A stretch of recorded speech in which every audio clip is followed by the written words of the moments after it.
Thank you, Lucas. Let's see if we can get the slides, perhaps. At least I hope that's what you're here for. Yeah, so I mean that was a lengthy introduction for sure. What he didn't mention is that I've also been part of GAIA pretty much from the start, I think. Although I've stepped out a bit for the last couple of years. So now I'm back, at least speaking. And there we have it. Right. So the topic of the talk is zero-copy machine learning, and specifically how you can do inference inside the Linux kernel. And the big question is, why would you ever want to do that? That sounds like a stupid idea, which it kind of is, but also a good idea, if you ask me, at least. Right. So yeah, this is the boring slide. I always get depressed when I show it. It just shows that I'm old, pretty much. But worth mentioning is that, so basically, currently what I'm doing is I'm at a small startup company where we're doing lifelong companions and doing a lot of continual learning and reinforcement learning and all that stuff. So during daytime, I'm training large models just as much as the next guy. But during nighttime, I like to kind of get my hands dirty a bit and go into the weeds of things. So, and this talk is more about that. So how, if we want to run machine learning inside a kernel, how would we do that, basically? And the biggest question is, why would we do that? So very quickly, so I will kind of rush through a lot of slides, so bear with me, unfortunately. But there's a lot of kind of preface that's needed for this. But basically, in this particular case, we're going to showcase how you can do something like a firewall or intrusion detection system, where in the traditional sense, if you would do it, a few years back, normally packets would arrive through your network card, progress through the kernel and the full network stack, more or less. And then you would have a user space process that kind of receives all packets and trying to decide whether it's malicious or not, basically. And normally you would have that running as a separate user space process because you don't want to have a lot of logic inside the kernel. I mean, the more code you add there, the higher the likelihood of crashing. So you want to kind of push out as much as possible outside of kernel space. But this architectural model introduces a lot of latencies that are very hard to deal with when you have high-performance systems. So normally your packet would arrive here, go through the stack, up to a user space process, then being pushed back into the kernel and the network stack, and then up to the actual application that needs to do something with it. And that application can be anything. It's your server or whatever. So just a single packet would do a lot of jumps between kernel to user space like this. And those jumps, so-called context switches, are very, very expensive. So if you would do this for every packet, basically, long story short, you would not even be able to saturate a consumer-grade NIC, which typically would be at something like 1 gigabyte consumer NIC. So considering if you're running this on a server compute where you'd have up towards 100 gigabit NICs, then of course this is not going to scale very well if you would do that through kernel space. So what we want to do instead of having our machine learning part as a separate user space process, we want to have our machine learning part running inside the kernel. So that's the value add for this whole thing. But the trick is, how can we run complex code and machine learning inside the kernel at all to begin with? So, and we'll get to that, back to that later. But basically what we want to do is, or what I did was download just a random dataset off of Kaggle.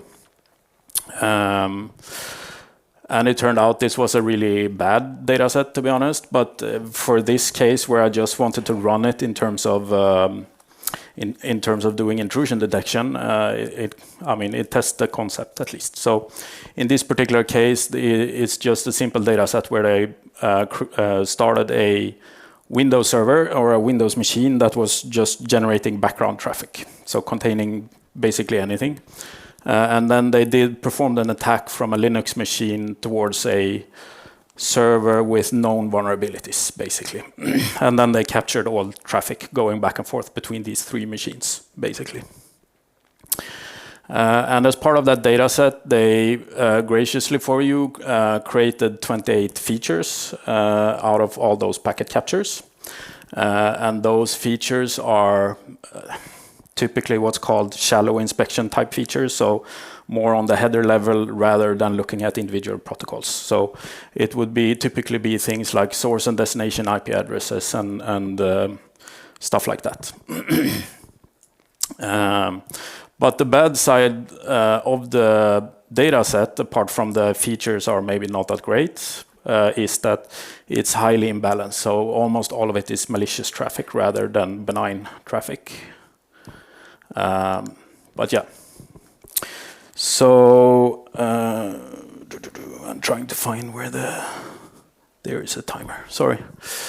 Yeah, so if you're starting to dig down into the data set itself, usually what I do is, at least for data sets like this, where you don't have a lot of features and they, I mean, in this case, I happen to know that the features are headers or header fields, so they tend to be kind of categorical in nature and having fairly sharp edges in terms of the decision boundary. So usually trees are a pretty good choice for that. And in this particular case, I usually tend to just slap on a random forest on it because it's the easiest one and the most robust one. You usually don't have to do any hyperparameter tuning, and you'll end up with something that's fairly okay-ish in performance of what you could expect from, let's say, more sophisticated models.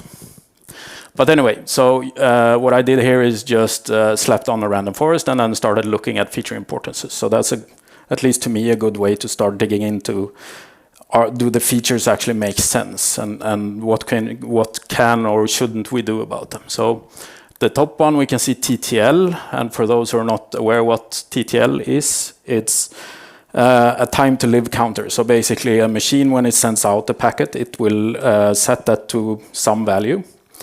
And then basically for every router that packet passes, it will decrement that counter. And when that counter reaches 0, basically that packet is dead and somebody can remove it, basically.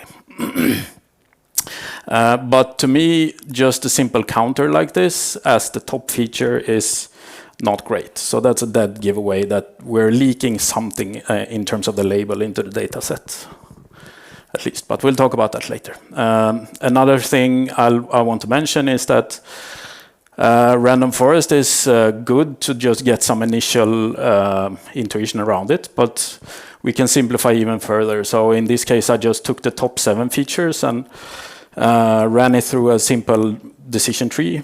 So then you don't have to do any voting or anything like that. But yeah, and we get pretty much exactly the same results as with a random forest in this case. The bonus side with the decision tree is that it's slightly more interpretable, so we can look at how the tree came up with whatever it came up with. So here we can see the TTL is at the top. And it decided that 96 was a good value to separate these two classes. And it turns out that that's actually a giveaway in and of itself. So 96 rests exactly in between 64 and 128. And it turns out that on Linux, the default TTL value, the first value that a Linux machine will set, is always 64. And on Windows, that happens to be 128. So it's kind of arbitrary numbers in and of itself, and the numbers themselves aren't that important, but it's pretty clear that our decision tree is actually segmenting the class based on the type of machine rather than the type of traffic. So that's a pretty clear indicator of label leakage in terms of the feature set. So again, the data set and the features, that researcher who published this didn't really do us any favors in a real world setting, if you will. But, so we have our tree, we have our everything. So what will we do with that, basically? How can we actually run this inside the kernel? That's the bigger question, right? So I've been a big fan of BPF or eBPF for many years. eBPF stands for Extended Berkeley Packet Filters. So essentially what it is that it's an instruction set. So you can cross-compile basically from any frontend, any language, and you can compile it into eBPF type code. And then you can take that bytecode and run it inside the virtual machine. Although it's not a virtual machine or a sandbox, it's more, it's better to say that it's a sandbox. But essentially what you get with this instruction set is that it's really constricted or has a lot of constraints. So doing static verification, formally verifying it, is trivial or relatively trivial compared to if you would have a much more complicated instruction set. So a few of those constraints are, for instance, that you don't have any floating points or floating point arithmetic. You also can't have any unbounded loops. So basically, if you would create an eBPF program that has an infinite loop, you really can't do that, because then the verifier will tell you that here you have an infinite loop or possibility of an infinite loop. So the verifier will reject it, so you won't even be able to run it inside the kernel. And also, you don't have a heap in the traditional sense, so doing malloc or whatever doesn't work at all. You also can only do 33 function calls or tail calls, and you have a really restricted size of the program. But that means you have a predictable runtime. You can guarantee that your program will never execute more than 1 million instructions. So you have a bounded time in terms of the function itself. So eBPF actually works quite well in real-time environments, strict, hard real-time scenarios. And another cool thing with eBPF is that you don't actually only have to run it on sockets. You can actually run it on anything inside the kernel. So you can attach one of these programs to do things like traffic control, or you can do auditing or monitoring of syscalls. You can do security audits through security modules. You can even do ftrace observability. So ftrace is like an entry point or a hook for if you want to observe individual functions inside the kernel. So basically any function. And also even nowadays you can do an eBPF-based task scheduler. So if you have ambitions of writing your own scheduler, like any junior engineer has, you can do that in eBPF now, and even use machine learning to do it. So how does this actual architecture look then?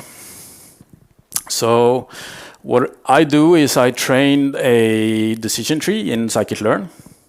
I then use another library called emlearn, which is more, it's not built for eBPF, it's more built for taking scikit-learn models and transpiling them into C source for embedded devices. So more typical edge devices in terms of like a small microcontroller or something like that. But kind of the constraints for a microcontroller is very similar to BPF. So what I did instead, I cross-compile it to eBPF.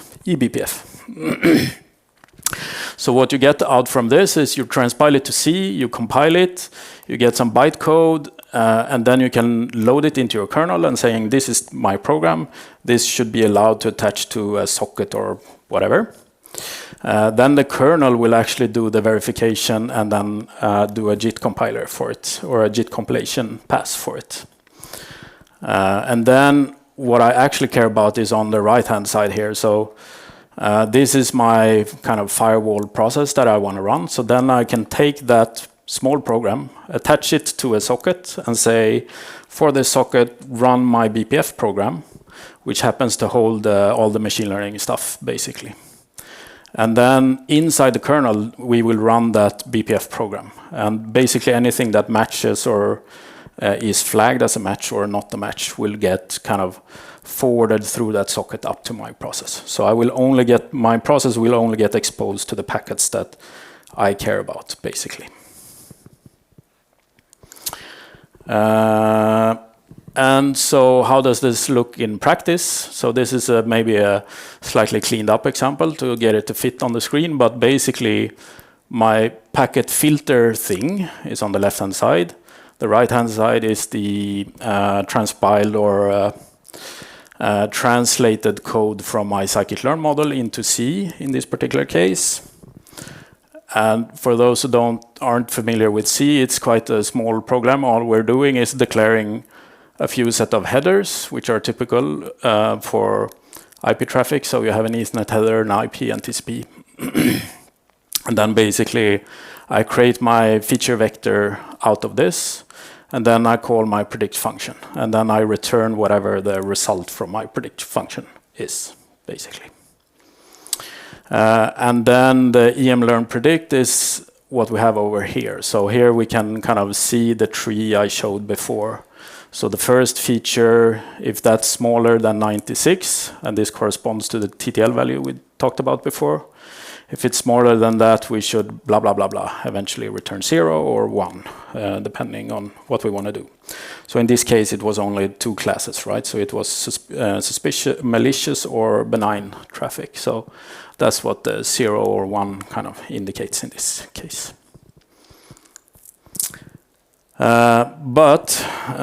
So one thing is to write semantically verifiable code. Semantically here meaning that the language constructs themselves are somewhat verifiable.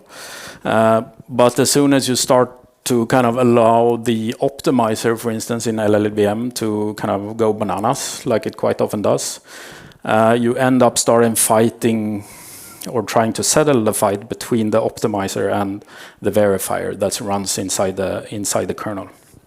So one of the issues that you can see when that happens is that on the left-hand side is a typical log that you get out from the verifier, basically. And this is in assembly, and for those who are not very familiar with assembly in and of itself, maybe it's not that important. You can sleep very quickly. But usually what you get out is just a line number, the OP code for the instruction, and then the disassembly for it as a third column, and then basically a comment from the verifier why this is kind of what was my state when I kind of traced a particular path through the program.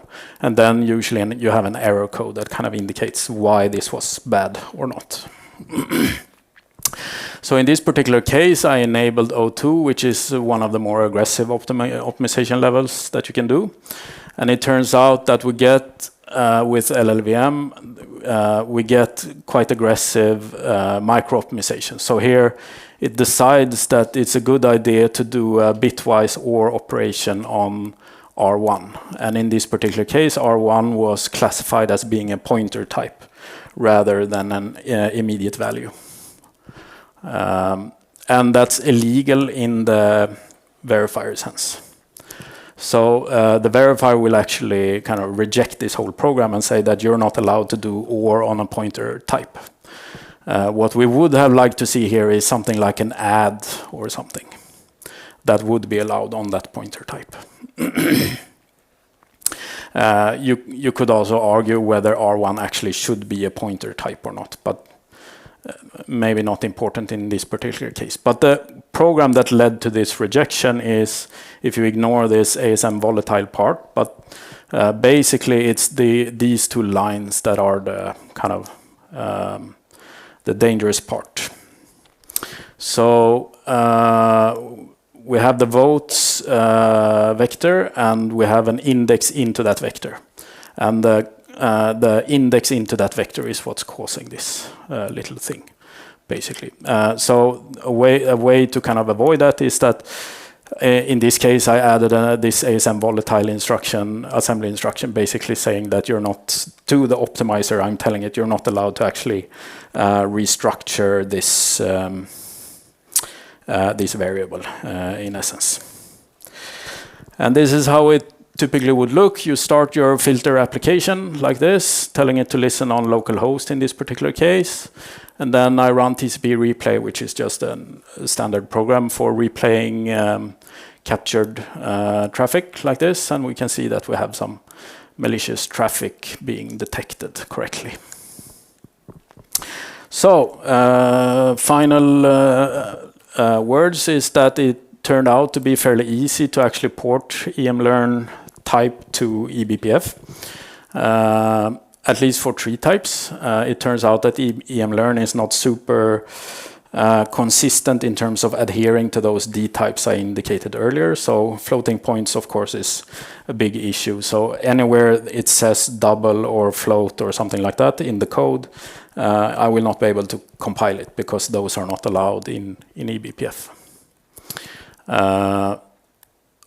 Also, I mean, I did a bunch of kind of modifications to the generated code or the generator to kind of get it to fairly okay generate these types of eBPF programs. And so for in terms, as a final note, what I would find an interesting challenge is to do something like online learning inside kernel space. So online learning, I mean, these examples are for anomaly detection. But usually what you do in these types of cases is you do, I mean, these are trees again, so you're pruning trees and adding trees back and forth, and all of that kind of implies that you have a heap or at least dynamic memory, which you don't really have in BPF. So to me, that's an interesting kind of challenge. How can you do that? How should you do it, etc. And that's it on the money, I think. Yeah, pretty much. Jesper. Thank you, Jesper. What a presentation to start off today. Give him a big applause. Thank you. Thank you. There's no more time right now for questions, but if you will be around, I suppose anyone here could just grab a hold of you and ask their questions. Thank you once again so much for being here with us today and delivering this talk. As a thanks, we want to give you this wonderful umbrella, good for the Gothenburg climate. Thank you. Thank you so much. Thank you.